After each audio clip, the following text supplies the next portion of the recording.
الحمد لله نحمده ونستعينه ونستغفره ونؤمن به ونتوكل عليه ونعوذ بالله من شرور أنفسنا ومن سيئات أعمالنا ونعوذ بالله من شرور أنفسنا ومن سيئات أعمالنا من يهده الله فلا مضل له ومن يضلله فلا هادي له ونشهد أن لا إله إلا الله وحده لا شريك له ونشهد أن سيدنا ومولانا محمدا عبده ورسوله صلى الله عليه وعلى آله وأصحابه وبارك وسلم تسليما كثيرا كثيرا أما بعد فأعوذ بالله من الشيطان الرجيم بسم الله الرحمن الرحيم يا أيها الذين آمنوا كونوا أنصار الله كما قال عيسى ابن مريم للحواريين من أنصاري إلى الله قال الحواريون نحن أنصار الله فآمنت طائفة من بني إسرائيل وكفرت طائفة فأيدنا الذين آمنوا على عدوهم فأصبحوا ظاهرين صدق الله العظيم وقال رسول الله صلى الله عليه وسلم من خاف أدلج ومن أدلج بلغ المنزل ألا إن سلعة الله غالية ألا إن سلعة الله الجنة أو كما قال عليه الصلاة والسلام الحديث رواه الترمذي وقال حديث حسن صحيح۔ قابل احترام بھائیوں، دوستوں اور بزرگوں، تین قسم کے آدمی ہوتے ہیں جو اللہ کے دربار میں پیش ہوتے ہیں۔ ایک ہوتا ہے طالب، جس کے دل میں طلب ہوتی ہے، اللہ اسے دیکھتے ہیں کہ اس کے دل میں حقیقی طلب ہے تو اللہ تعالیٰ اسے خیر دے دیتے ہیں، اسے محروم نہیں کرتے۔ جنگلوں میں ہو، صحراؤں میں ہو، ہوائی جہازوں میں ہو، یعلم اللہ فی قلوبکم خیرا یؤتکم خیرا، یہ دلیل ہے کہ یعلم اللہ فی قلوبکم خیرا یؤتکم خیرا، تمہارے دلوں کو ہم دیکھیں گے، اس میں خیر ہے، ہم تمہیں خیر دے دیں گے۔ کہاں سے دیں گے یہ مت پوچھو، کبھی آپ کی مسجد کے امام سے دے دیں گے، کبھی جو ہے دوسری جگہ سے دے دیں گے، جناتوں کے ذریعے سے دیں گے، ہواؤں کے ذریعے سے دیں گے، بے ایمان کے ذریعے سے بھی دیں گے خیر، شیطان کے راستے سے بھی خیر آتی ہے، شیطان کے ذریعے سے بھی اللہ خیر دیتا ہے، ہم دیں گے۔ کہ کبھی کبھی شیطان بھی اچھی بات بتا جاتا ہے۔ ابو ہریرہ کو آیت الکرسی سکھانے والا شیطان تھا، وظیفہ اس نے بتایا، حضور صلی اللہ علیہ وسلم نے بعد میں تصدیق کی، آپ نے فرمایا ہاں یہ جھوٹا ہے لیکن بات تمہیں صحیح بتا گیا، بخاری شریف کی حدیث ہے۔ تو طالب کو اللہ تعالیٰ کبھی بھی محروم نہیں کرتا، شرط یہ کہ اس کے دل کی کھڑکی کھلی ہوئی ہو۔ افلا يتدبرون القرآن ام على قلوب اقفالها، یہ قرآن میں کیا، قرآن تو یہ لوگ زیادہ دھیان سے دیکھتے نہیں ہیں، کیا دلوں پر تالے لگے ہوئے ہیں؟ گھر میں تالا ہو تو کوئی آدمی آئے گا نہیں، دل پر تالا ہوگا تو خیر کی بات نہیں اترے گی، اور دل کی کھڑکی کھلی ہوگی تو کہیں نہ کہیں سے خیر ڈھونڈتے ڈھونڈتے، حدیث شریف میں آتا ہے ان لربکم فی الدہر نفحات فتعرضوا لها، اللہ تعالیٰ کی طرف سے ربانی ہوائیں چلتی ہیں، ربانی ہوائیں، رحمت کی ہوائیں چلتی ہیں چلتی ہیں چلتی ہیں، جس کے دل کی کھڑکی کھلی ہے اس میں آ جاتی ہے، خراب سے خراب آدمی بھی جو ہے ولی بن جاتا ہے، کہ خراب سے خراب عورت ہے، وہ دل کی کھڑکی کھلی ہوئی ہے، ہدایت کے وقت آ جاتا ہے۔ حضور صلی اللہ علیہ وسلم کے زمانے میں ایک فاحشہ عورت تھی، صحابہ سارے مدینہ والے اس سے ڈرتے تھے. 3 عورتوں کے قصے حدیثوں میں آتے ہیں, 2 مکہ کی اور 1 مدینہ کی. یہ تینوں عورتیں ٹاپ تھیں گناہ کے اندر. مکہ میں ایک لڑکی تھی سارا, جو گانا گاتی تھی. سارا حجاز اس کا گانا سننے آتا تھا مکہ میں. اور مکہ میں ایک لڑکی تھی اناق نامی, یہ کوٹھے جلاتی تھی. اور مدینہ میں ایک لڑکی تھی, اس کا نام تو مجھے یاد رہا نہیں, لیکن فاحشہ عورت تھی. یہ ہدایت کا وقت, سارا مدینہ ڈرتا تھا اس سے. یعنی وہ رستے میں چلتے چلتے چھیڑتی تھی. ہمارے یہاں تو ہے کہ مرد چھیڑتے ہیں نا عورتوں کو, وہ لڑکی مردوں کو چھیڑتی تھی. تو مدینہ منورہ میں 3 قومیں رہتی تھی, مسلمان, یہود اور مشرکی. سب اس سے ڈرتے تھے کہ یار اس سے بچ کے رہنا, یہ رستے میں چلتے چلتے چھڑتی ہے. کبھی کسی رستے سے اگر گزرتی ہے تو لوگوں کو پتہ چلتا ہے کہ ہاں آ رہی ہے, تو وہ سارے لوگ جو دائیں بائیں چھڑ جاتے تھے. تو ایک مرتبہ کا قصہ یہ ہوا کہ رسول اللہ صلی اللہ علیہ وسلم کسی اونچی جگہ پر بیٹھ کر شریف کھا رہے تھے, اور وہ گزر رہی تھی. تو صحابہ کو یہ ذکر ہوا کہ یار یہ جو ہے کہیں اس کا رخ حضور صلی اللہ علیہ وسلم کی طرف نہ ہو جائے. یار بیٹھے بیٹھے شریف کھا رہے ہیں, اور اونچی جگہ تھی تھوڑی, وہاں بیٹھے بیٹھے آپ صلی اللہ علیہ وسلم شریف کھا رہے تھے. شریف کا جملہ حدیثوں میں آتا ہے. روٹی چور کر جو کھائی جاتی ہے, یہ ہماری برادری میں خاص عادت ہے, روٹی چورتے کھاتے ہیں, اس کو شریف کہتے ہیں. عرب لوگ اسے پھر پکاتے ہیں, گرم کرتے ہیں. شیخ حذیفی نے ہماری دعوت کی اپنے گھر پر, تو انہوں نے ہمیں شریف کھلایا. ہماری پوری فیملی کی دعوت کی. سردی کی راتیں تھی, میری والدہ بھی حیات تھی, سب کو لے کر. تو انہوں نے کہا ہاذا شریف, ہاذا سنت نبینا صلی اللہ علیہ وسلم, یہ ہمارے نبی کی سنت ہے, کھاؤ. 2 بڑے بڑے تھالے آئے, ایک مردوں کے لیے, ایک عورتوں کے لیے. تو حضور صلی اللہ علیہ وسلم شریف کھا رہے تھے بیٹھے ہوئے, اور وہ عورت جو ہے وہ چلی حضور کی طرف. صحابہ دور سے دیکھ رہے ہیں کہ کیا کریں, یا تو جا کر اس کا ہاتھ پکڑ لیں یا اس کو روکے. اور چلتے چلتے سیدھے حضور کے سامنے آ کر کھڑی ہو گئی. ان یعلم اللہ فی قلوبکم خیرا یؤتکم خیرا, تمہارے دلوں میں خیر ہوگی ہم تمہیں خیر دے دیں گے. اب آ کر رسول صلی اللہ علیہ وسلم سے بات کر رہی ہے, بات یہ کر رہی ہے انت تاکل کما یاکل العبد, میں ایسا کھاتے ہو جیسے تو غلام کھاتا ہے. حضور سے بات کر رہی ہے, انت تاکل کما یاکل العبد, جو غلام کھاتا ہے ویسا کھاتے ہو آپ.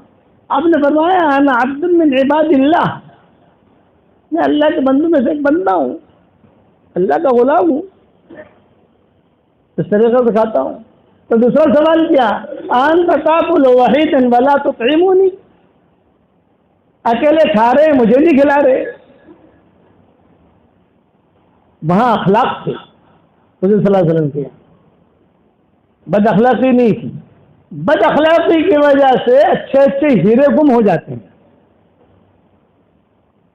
بد اخلاقی کی وجہ سے اچھے شوہر گم ہو جائیں گے, اچھی بیویاں گم ہو جائیں گی, اچھے پارٹنر گم ہو جائیں گے, اچھے امام گم ہو جائیں گے. وہاں اخلاق تھے. انت تاکل وحیدا ولا تطعمونی,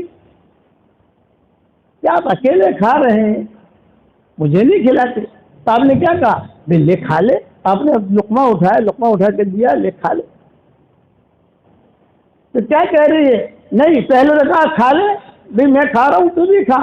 کہا نہیں اپنے ہاتھ سے کھلاؤ. تو حضور نے ہاتھ میں لیا لقمہ, لے لے کھا لے. تاخر اسے کہا نہیں اپنے منہ کا لقمہ کھلاؤ. یہ حدیثوں میں آتا ہے اپنے منہ کا. ارے سب دیکھ رہے, کون دیکھ رہا ہے, صحابہ. لیکن اس کی دل کی کھڑکی کھلی ہوئی کہ ماحول تھا نا مدینہ کا, ماحول میں آدمی جو ہے وہ پسند جاتا ہے. ایک نورانی ماحول تھا مدینہ منورہ میں, نورانی معاشرہ. نورانی اخلاق، امیٹیشن اخلاق نہیں، نفاق نہیں. آج ہمارے پاس اخلاق ہیں لیکن امیٹیشن ہے. لیکن مارکیٹ میں مال ہے، مال نہیں ہے ایسا نہیں ہے. دنیا کے لیے ہوائی جہازوں میں اخلاق نہیں ہے، مولوں میں اخلاق نہیں ہے، دکانداروں کے پاس اخلاق نہیں ہے. کتنی میٹھی باتیں کریں گے وہ، لیکن مال وہاں وہ چیز نہیں تھی کہ اتنی گندی عورت. ارے اسی قسم کا سارا کا قصہ ہے، اسی قسم کا اناج کا قصہ ہے. اناج کے قصے میں تو قرآن کی آیتیں نازل ہو گئی، سارا کے قصے میں قرآن کی آیتیں نازل ہو گئی. اس کے بارے میں قرآن کی آیتیں تو نازل نہیں ہوئی لیکن حدیثوں میں آیا انت تاکل کما یاکل العبد، ایسا کھاتے ہو جیسا غلام کھاتے ہو. آپ جواب دے رہے ہیں بہت محبت سے، انا عبد من عباد اللہ آکل کما یاکل العبد. آخر میں اپنے منہ کا لقمہ کھلاؤ. اطعمنی ما فی فیک، ٹھیک کہتا ہے فم کو، منہ، اپنے منہ میں جو حضور نے اپنے منہ سے لقمہ نکالا اور اس کو دیا، وہ اس نے کھایا. کھاتے ہی حدیث شریف میں آتا ہے اس پر حیا شرم غالب ہو گئی، آپا بن گئی، حقیقی آپا. وہ لقمہ کھانے کے بعد مدینہ منورہ میں کبھی بھی وہ صورت میں نہیں دیکھی گئی جس صورت میں پہلے لوگ دیکھتے تھے اسے. بہترین دیندار بنی، حیا آ گئی، حیا کا پردہ اوڑھ لیا، آپا بن گئی. آپا بننے کے بعد پھر اس کا نکاح بھی ہوا، بڑے بڑے لوگ اس کے پیٹ سے پیدا ہوئے. فقہا، محدثین اس کی نسل میں چلے، نسل چلتی ہے نا، وہ نسل میں چلے. فَإِنْ يَعْلَمِ اللَّهُ فِي قُلُوبِكُمْ خَيْرًا يُؤْتِكُمْ خَيْرًا، دل میں خیر ہوگی ہم تمہیں خیر دے دیں گے، جاؤ. اور دل میں خیر نہیں ہوگی، مزاج میں تنقید. میں نے کہا 3 قسم کے آدمیوں کو اللہ دیکھتا ہے. ایک طلب والے کو دیکھتا ہے، طلب والے کو اللہ راستے میں چلتے چلتے بھی دے دیتا ہے. طلب والا جو ہوتا ہے راستے میں چلتے چلتے بھی اسے ہدایت کی زندگی وہ ڈھونڈتا ہے کہ یار مجھے کہیں سے کوئی چیز اچھی مل جائے. اسی لیے کتابوں میں دیوار کے اوپر بھی کہ اگر کوئی اچھی چیز دیکھو تو آپ جو ہے اسے لے لو. یہ بھی اللہ کا لشکر ہے آپ کے لیے، تو کچھ پتہ نہیں اس کے اندر میرے لیے کیا خیر چھپی ہوئی ہے. ایک قسم کے قصے نہیں ہے. حسن بصری کا قصہ معروف مشہور ہے، عبداللہ بن مبارک کا قصہ مشہور اور معروف ہے. یہ کتابیں بھری ہوئی ہیں ان کے قصوں سے. تو حسن بصری کے قصہ کہ کون تھے اور کیا بنے، عبداللہ بن مبارک کون تھے اور کیا بنے. تو آدمی ہمیشہ اللہ تعالیٰ سے ایک دعا کرے کہ اللہ تو مجھے اچانک کا خیر دے دے. جب اللہ سے اچانک خیر مانگے گا تو اللہ دے گا. یہ خیر والا ہے، طالب کو اللہ محروم نہیں کرتا. ہمارے والد صاحب رحمۃ اللہ علیہ فرماتے تھے کہ ہمارے بیان میں جو لوگ بیٹھتے ہیں 3 قسم کے ہوتے ہیں. ایک تو طالب ہے، طلب لے کر آتا ہے تو اللہ تعالیٰ اس کو دے دیتا ہے. بیان نیکی ہوگا، یہ مولانا یوسف رحمۃ اللہ علیہ فرماتے تھے. کہتے کہ مولی عمر بیان نیکی ہے لیکن آپ کے دل میں خیر ہوگی تو کسی جملے سے اللہ آپ کے دل کے اندر کوئی کرڑ پیدا کرے گا. بہت اہتمام کرتے تھے مولانا یوسف صاحب رحمۃ اللہ علیہ ہمارے والد صاحب کو سامنے بٹھانے کا. بیان کے اندر حجر کا بیان ہوتا تھا مولانا یوسف صاحب رحمۃ اللہ علیہ کا، ہمارے ابا کو سامنے بٹھاتے تھے، سامنے بیٹھو اور لکھو. یہ 2 حکم تھے مولانا یوسف صاحب رحمۃ اللہ علیہ کی طرف سے، میرے سامنے بیٹھو اور میرے سامنے بیٹھ کر میرا بیان لکھو. تو ابا کبھی کبھی لکھتے نہیں تھے، قلم رک جاتی تھی. تب دوران بیان مولانا یوسف رحمۃ اللہ علیہ فرماتے تھے بھی لکھتے کیوں نہیں تم؟ حضرت یہ قصہ جو موسیٰ علیہ السلام کا بیان کرتے ہیں یہ قصہ تو میں کئی مرتبہ لکھ چکا ہوں اور سن بھی چکا ہوں، بیان بھی کر چکا ہوں. تو حضرت فرماتے ہیں پھر بھی لکھو. کچھ پتہ نہیں کون سے وقت میں اللہ میری زبان سے کیا جملہ کہلوا دے جو لوگوں کو ہدایت کے ذریعہ بنے. یہ مولانا یوسف صاحب رحمۃ اللہ علیہ فرماتے تھے، پھر بھی لکھتے، ابا خود ہمیں سناتے تھے۔ ایک مرتبہ مجھے میری طبیعت خراب تھی، دست آ رہے تھے، تو میں اچانک دوران بیان چلا گیا۔ قریب میں کمرہ ہوتا تھا اس زمانے میں، اب نوعیت بدل گئی وہاں مرکز کی، جو نقشہ تھا پرانا وہ رہا نہیں ہے۔ مولانا یعقوب صاحب رحمۃ اللہ علیہ کا کمرہ تھا، وہیں پر ابا بھی رہتے تھے، وہیں پر ہم بھی رہتے تھے، وہیں پر مولانا یعقوب صاحب بھی رہتے تھے، جو مہمان بھی آتے تھے وہیں کھپ جاتے تھے، وہیں بیت الخلا تھا۔ ابا کہتے ہیں کہ میں نے بیان چھوڑا، بیان دست ہو رہے تھے، میں وہاں چلا گیا۔ حضرت نے پوچھا بھی کہاں جا رہے؟ حضرت کا کہنے کا انداز تھا، بے مولوی عمر کہاں جا رہے؟ حضرت مجھے دست ہو رہے ہیں۔ اچھا جا۔ ابا کہتے ہیں میں تو آ گیا، اس زمانے میں مائک وغیرہ نہیں ہوتے تھے، تو حضرت جی رحمۃ اللہ علیہ ظاہر بات ہے کہ آدمی جو جائے گا تو 10 منٹ 15 منٹ 20 منٹ، جب تک آدمی فارغ نہیں ہوگا تو آئے گا تو نہیں تھا۔ تو جب میں گیا وہاں تو وہاں جا کر میں اپنا مشغول ہوں، لیکن حضرت جی نے جو ان کے خادم تھے قاری رشید رحمۃ اللہ علیہ، یہ قاری رشید یہ بیٹھے ہوئے، قاری جی پان کھلاؤ، مجمع بیٹھا ہے، قاری جی پان کھلاؤ۔ حضرت بیان تو ہم شروع کریں گے جب مولوی عمر آئیں گے تب، ہم تب تک پان کھائیں گے اور چائے بناؤ، تو وہ باہر سے چائے لے کے آ جاؤ، بابو جی کے وہاں سے چائے لے کے آ جاؤ۔ بابو جی ہوٹل ہوتی تھی ذکی ہوٹل، اور بابو جی کا کہتے تھے، بابو جی کے وہاں سے چائے لے کر آ جاؤ، سردی بہت ہو رہی ہے، اور پان کھلاؤ۔ جب مولوی عمر آ کر بیٹھیں گے پھر ہم بیان شروع کریں گے۔ 20 منٹ لگے ابا کو آتے ہوئے، حضرت جی خاموش رہے، یعنی پان کھاتے رہے، چائے پیتے رہے، مجمع سارا۔ اب ظاہری بات ہے مولانا یوسف رحمۃ اللہ علیہ کا بیان، تو ان کے بیان میں کتنا مجمع ہوتا ہوگا، اور ان کے بیان کی روحانیت کیا ہوگی۔ تو پھر فرمایا جب والد صاحب آئے، والد صاحب جب تشریف بیٹھے اور کاغذ قلم لیا، پھر جو کہا کہ اب کہنا شروع کیا، یہاں سے میں نے چھوڑا تھا، مضمون جو تھا وہ یہاں سے میں نے چھوڑا تھا، بیان کرنا شروع کیا، اور ایک جملہ کہا، جو میں کہوں لکھتے جاؤ، یہ پوری امت کی امانت ہے۔ یہ کہا جو میں کہوں لکھتے جاؤ، یہ پوری امت کی امانت ہے، اور طلب کے ساتھ لکھو، طالب کبھی بھی محروم نہیں ہوتا۔ یہ حضرت نے فرمایا طالب کبھی بھی محروم نہیں ہوگا، کسی بھی جگہ جائے گا، خانقاہ میں جائے گا، مکتب میں جائے گا، چلے میں جائے گا، حرم میں جائے گا، کہیں اور بھی جائے گا، اللہ اسے دے دے گا، مسجد میں آئے گا اللہ دے دے گا، طالب ہے۔ اور دوسرا ہوتا ہے ناقد، تنقید کرنے والا، نکتہ چینی، کریٹیسائز، یہ وہ ہمیشہ محروم رہتا ہے، وہ اللہ کی نگاہ سے گر جاتا ہے۔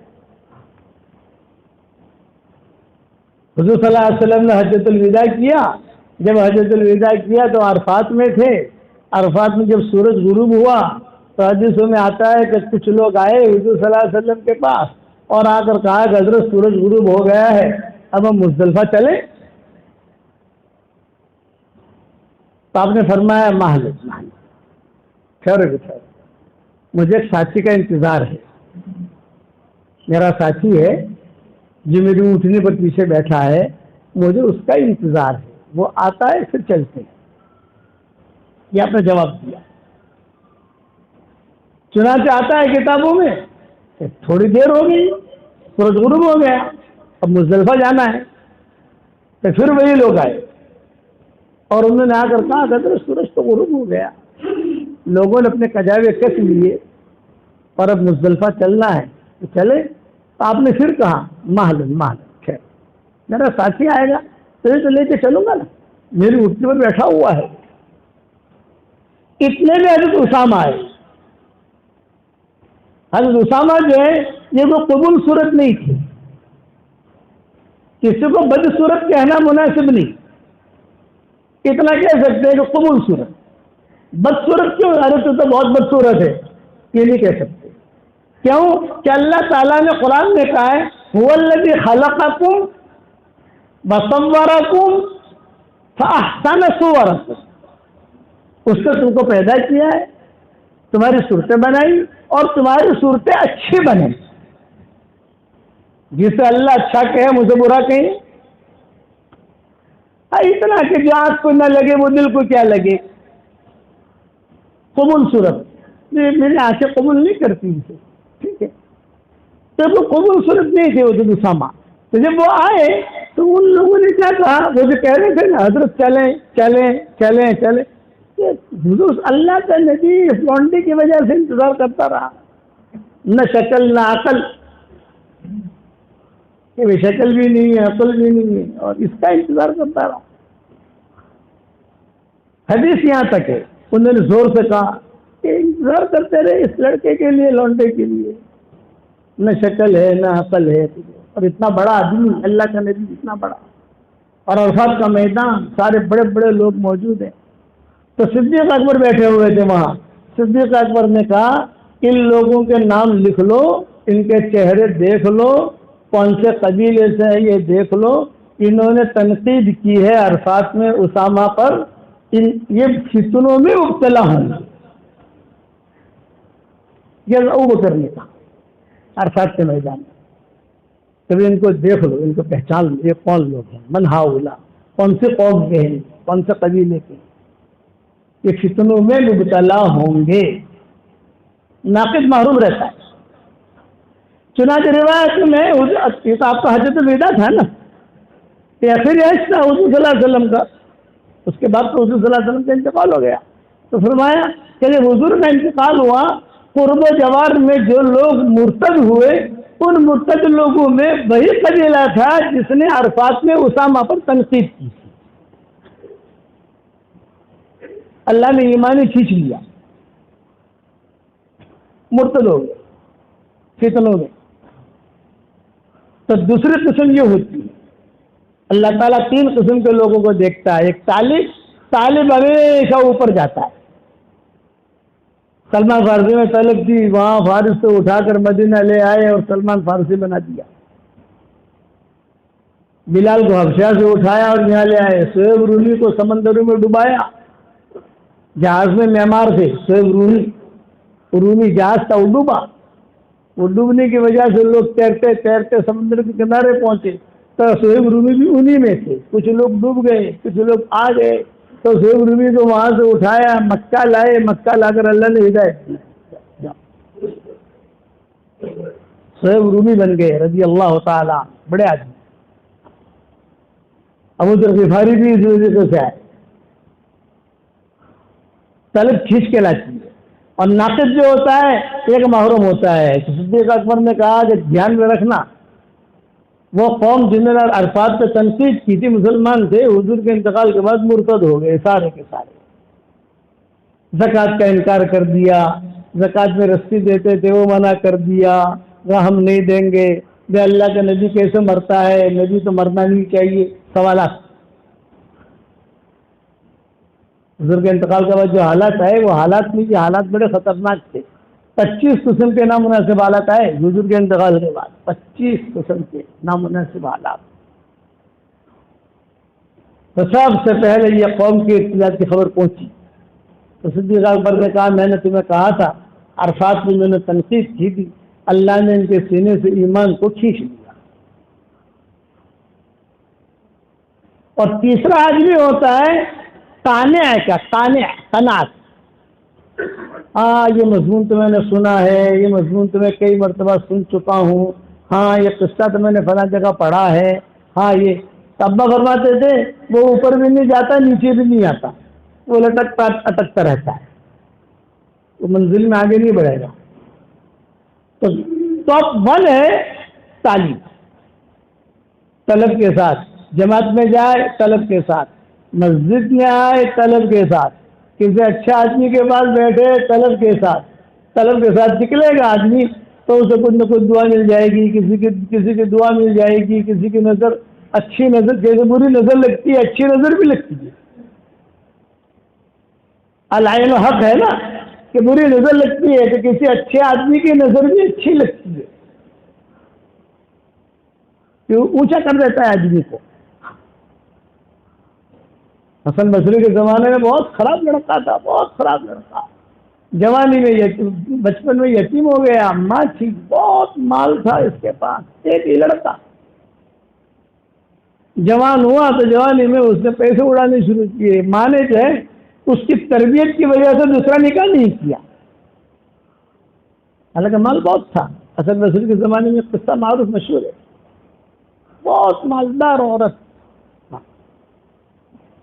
یہ لے کر آئی حسن بصری کے پاس بیٹے کو, جو کہا کہ حضرت یہ تو بہت بگڑ چکا ہے, اور آپ جانتے ہو میرے شوہر کو کتنا بڑا مالدار تھا, کتنا تھا, لیکن مانتا ہی نہیں ہے. حسن بصری نے جو دیکھا اس کی طرف, بھائی طبیعت ٹھیک ہے آپ کی, اللہ آپ کو ہدایت دے. اس نے کہا ٹھیک ہے, وعدہ کر کے جاوے, پھر جا کر وہی کام کرے جو کرتا تھا. لیکن حسن بصری تھے, کیونکہ پہلے ان کی زندگی بھی ٹھیک نہیں تھی, بعد میں بنے حسن بصری.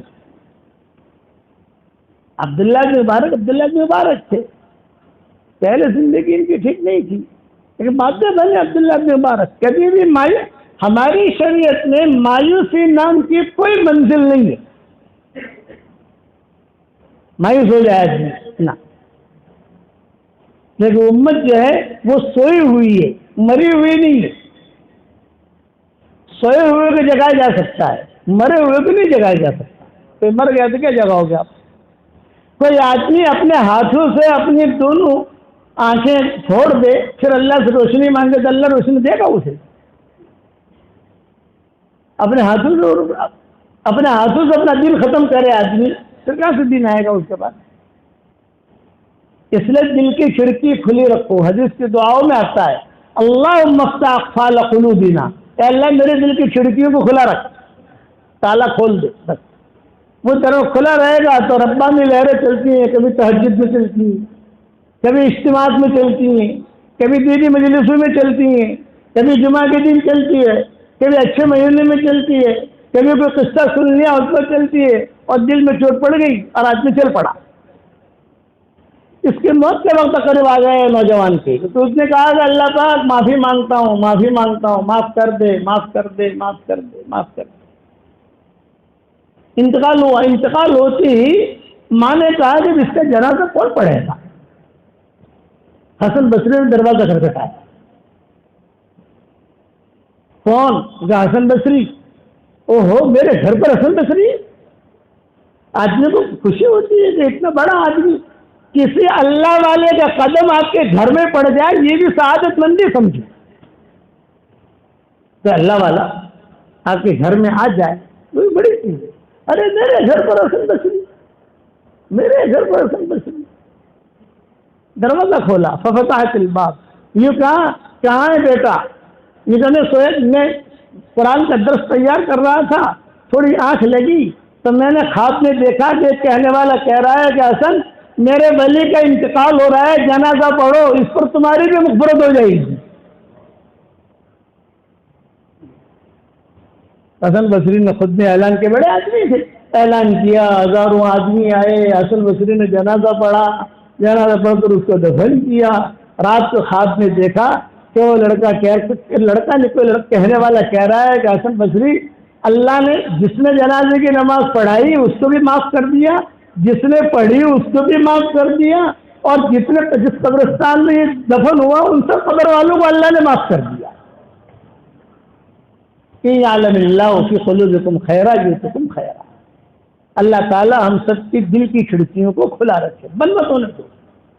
سمجھ ہم گنہگار ہیں, خراب ہیں, لیکن دل کی کھڑکی کھلی رکھو, پھر بات اتر جائے گی. اللہ ہمیں عمل کرنے کی توفیق عطا فرمائے.